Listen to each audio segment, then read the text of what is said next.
2007, the world was introduced to pure terror. Some know him as Hijo del Diablo. Others know him as Mr. Brownfinger, but the world at large knows him as Walter Bosley Creek. Tonight we will be investigating the serial killer Walter Bosley Creek. I'm your host, Frome McGillet, and this is this edition of 21st Century Crime.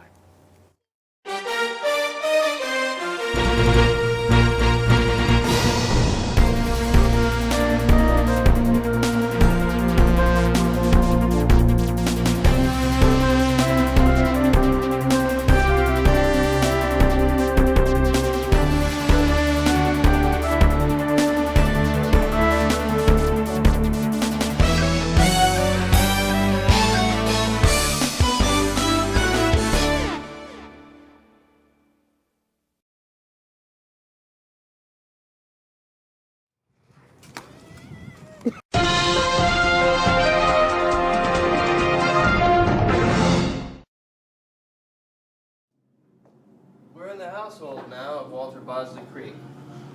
In a few minutes we'll be speaking with Joanne Creek, the mother. What I wanted you to know is that this is a humble home with the happiest of beginnings. It's ironic to know that in the end, this house held the most notorious serial killer in U.S. history.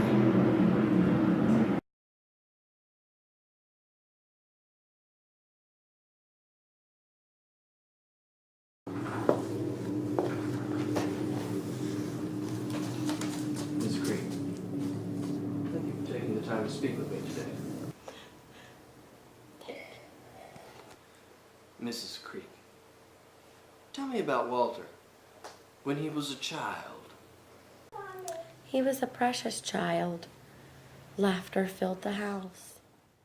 Here, I have a picture of him when he was little. Thank you, Miss Creek. How old was he when this was taken? He was one. Miss Creek, I know this is difficult, but I must ask, when did you notice the strange behavior from your son?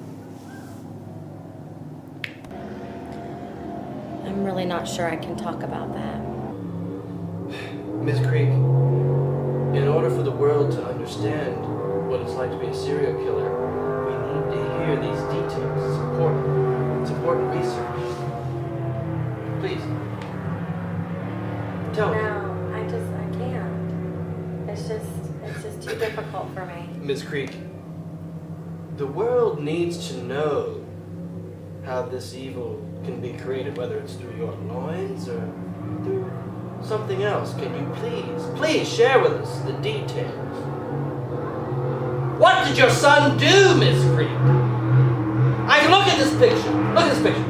His eyes are black as coal. Now tell me, Miss Creek, what did he do? The cats! Oh, the cats! Tell me, Miss Creek, tell me. What about the cats? The cats, they started going missing in our neighborhood. And what about the cats, Miss Creek? Tell me. Where did they turn up?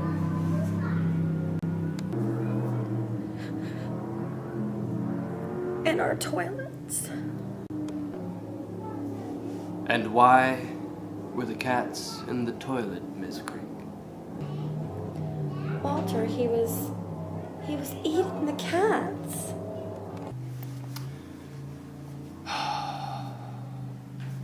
The reason the cats were in the toilet, Miss Creek, is because your son was eating them and then defecating them, wasn't he? The cats! Oh, the cats! Your son was pooping the cats, wasn't he, Miss Creek? Your son was pooping the cats. After the cat pooping incident, Walter underwent psychotherapy. The results were inconclusive, however, and in late June of 2008, he went to school. We're going to talk to some of his classmates and find out exactly what he was like as a peer.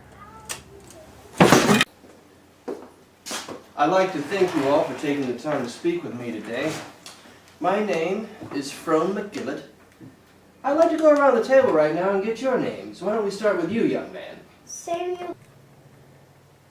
Samsonite Bunny. My name is Samantha Bunny. Well, it is truly a pleasure to meet you.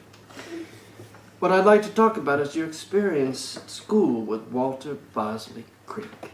Who would like to go first? He always made really strange noises in the classroom.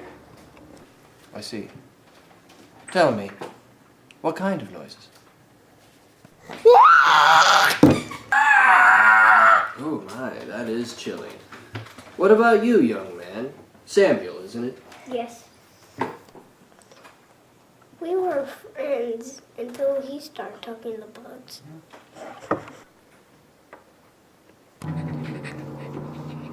He started putting them places. What kind of places? Tell me, young man, where? In his butt!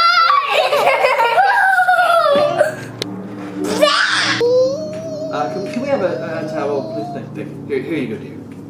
Please clean that up. Tell me, young lady, are you feeling better? Okay, good. Tell me about your experience. He used to draw me pictures of Dad. Pictures of what? Pictures of Dad.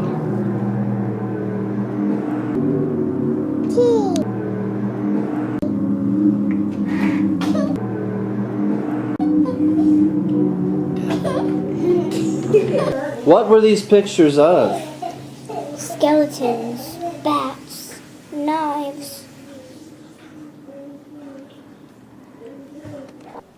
When Walter was finally kicked out of school, how was the rest of your school career?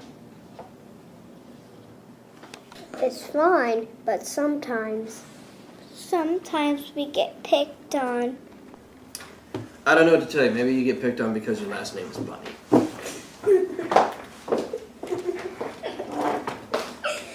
I walked these halls trying to find the key that may have led to this young man becoming the most notorious killer in U.S. history. I could not find it.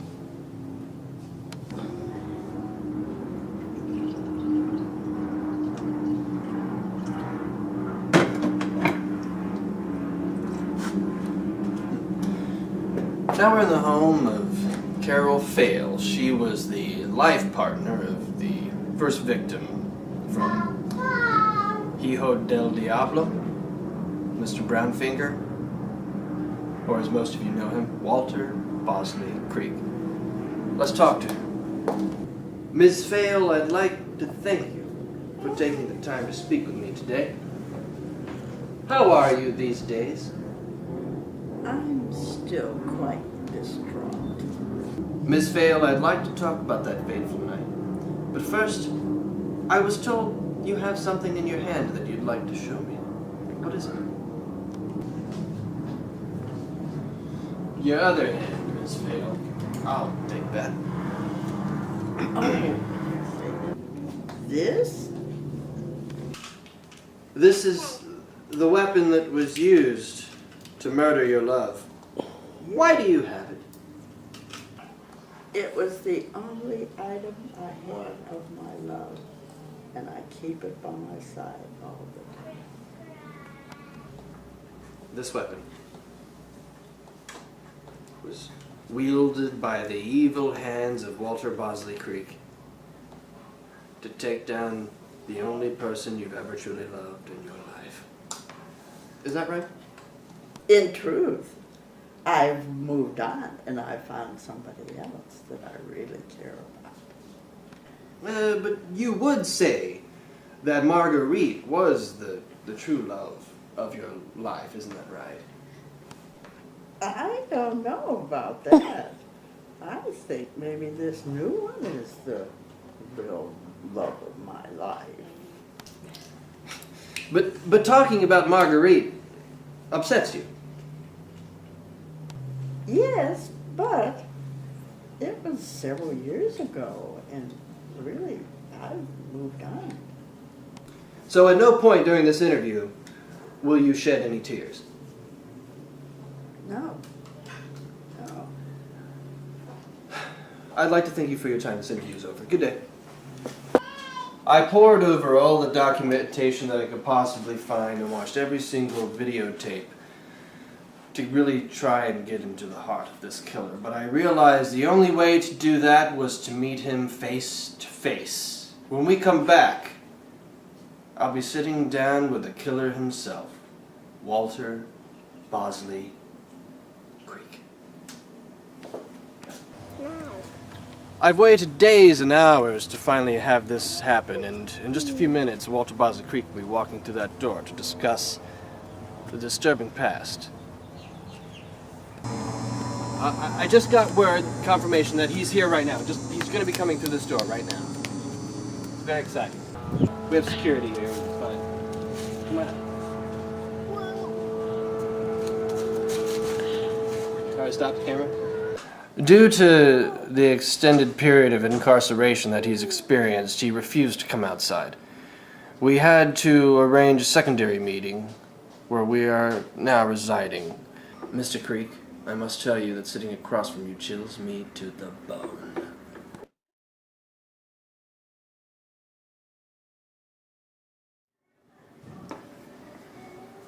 What do you have to say for yourself, Mr. Creek? I mean, all the victims, all those poor innocent people buried at your hands, at your bloody hands!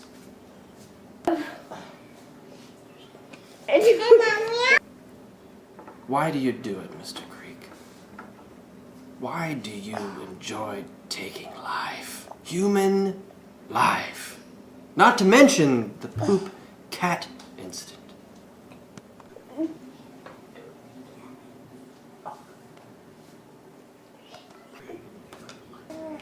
You refuse to answer? All those lives, and you refuse to hold yourself accountable. No.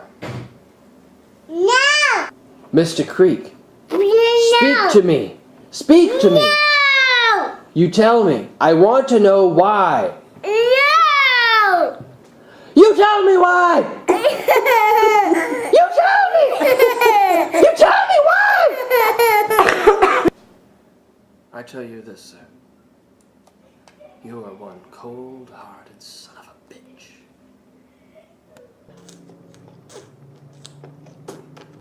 So on the record, is there anything that you'd like to say? Papa. I've never lost my cool in an interview before, sir. I've never done that. I'm a professional. But I tell you right now, this interview's over. Moments after the interview, Walter Bosley Creek escaped from the institution that was holding him. His whereabouts at this point are unknown. That'll do it for this edition of 21st Century Crime. Once again, my name is Frome McGillet. It's been a pleasure. Lock your doors and close your windows. Killer's on the loose.